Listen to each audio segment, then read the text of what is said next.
me, one of the trucks that were burnt actually carrying brand new cars, and two of them were burnt beyond recognition. Like you can see behind me, tow trucks are still busy trying to remove the burnt cars from the burnt truck. So you can imagine the amount of work that is still yet to be done just behind me. Earlier on, firefighters were also on scene, because when we arrived this morning, there were still quite a number of trucks that were still up in flames. So they managed to get the flames down, and some of those trucks have already been towed. So like you have said earlier on, that possibly later on in the day, these roads, both north and southbound, will be clear for traffic flow. But right now, the biggest struggle right now is the one behind me, where they have to tow cars from trucks before actually towing the burnt trucks. And right in front of the one that is being towed cars from, there is a truck that was also burnt beyond repair.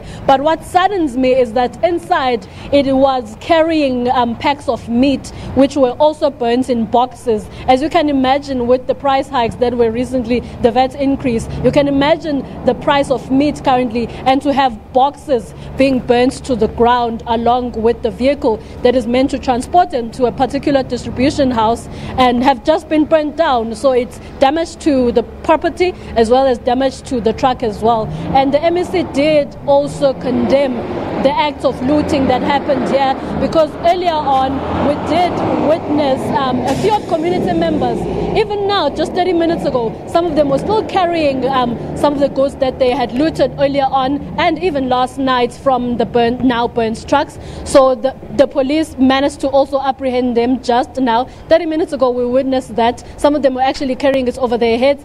In these goods, we are speaking of various goods of mayonnaises, tissues, storable foods, canned foods, but then the police managed to catch them right on time. Just across the road from where we are, we witnessed that happening. But at this very moment, I think the biggest task is actually trying to get all of this burnt wreckage off the road, so that there can be free flow of traffic. And of course, we will be getting the latest in terms of what is expected to happen to those who were apprehended last night and earlier this morning. We will recall that there's 54 of them, and the drivers were also kept to safety by the police at the police station, because they had feared that when all of this happened, they feared for their lives, as they were forcefully removed from the trucks. And of course, this is a labor dispute, allegedly, that they are contesting that most of these truck companies are opting to hire foreign nationals as opposed to South African drivers. And on the side of the road on my left, we did witness some of the drivers' belongings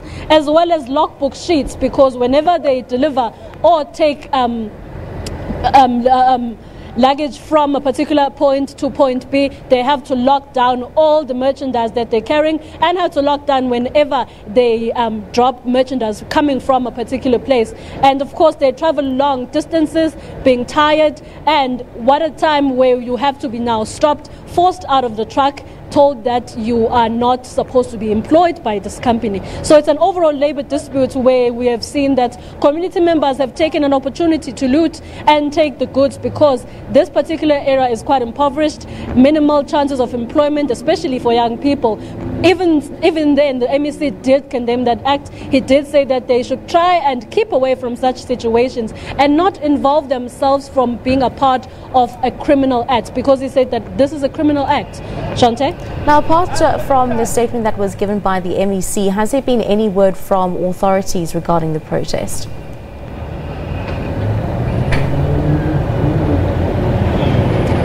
So far, regarding the protest, all that has been happening here on the ground, because even the MEC himself, he did visit and try to see the extent of the damage that has been caused.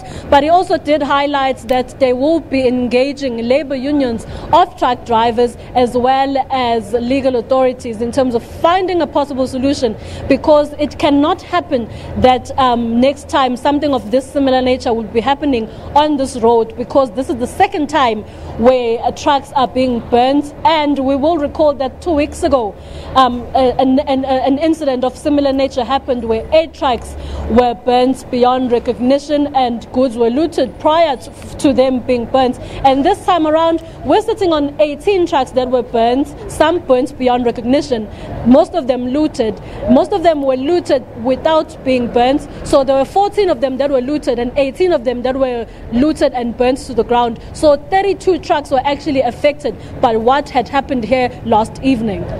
And now, Sibongakonke, can you also just give us more information regarding the drivers? Earlier on in our earlier crossing, you mentioned that drivers were forcefully removed from the trucks, and then also some of them now are being held at the police station for their safety. In terms of any injuries from the driver's side, have you been able to get any word on that?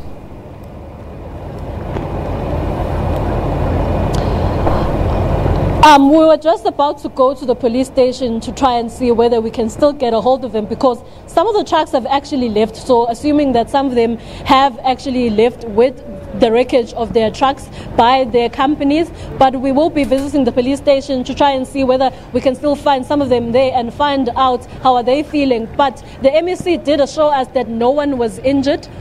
They were just forcefully removed, and no one from the looters themselves was actually injured. They were just apprehended by the police. So from this entire incident, no one was actually injured. It was just a matter of the cars and the trucks that were victims of being set alight.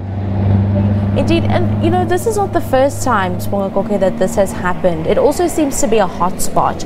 Why have authorities not been able to clamp down on what has been taking place, as well as to control a situation like this of getting out of hand?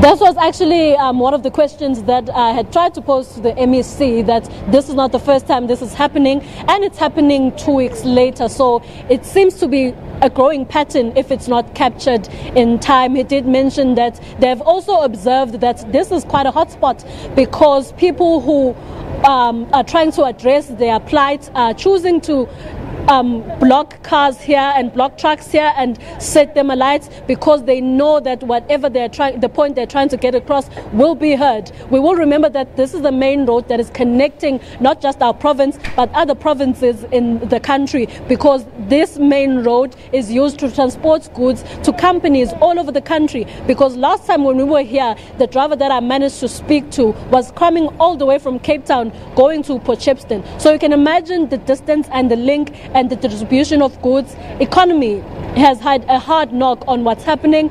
So they are in talks saying that they have to come up with a plan to make sure that this particular area is not prone to incidents of this nature in future.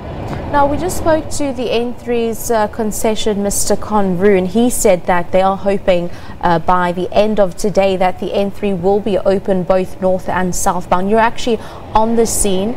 Clear-up is still taking place. Do you think that that is going to be possible, that we could see the N3 open for cars well into the end of today? Yes, indeed. One can actually be certain that probably in the next 3 to 4 hours the road will be clear, because right now there's just over 10, or if not less than 10 trucks that still need to be towed away, and then the road will have to be cleared from the wreckage, the burnt wreckage, and then the road will be open for free flow of traffic. That I can assure right now, because there's less than 10 of the affected trucks that are still being towed away. In terms of the extent of damage that the fire has actually done to the actual tar of the road, is the road, in your view, roadworthy and road safety for cars to then pass by?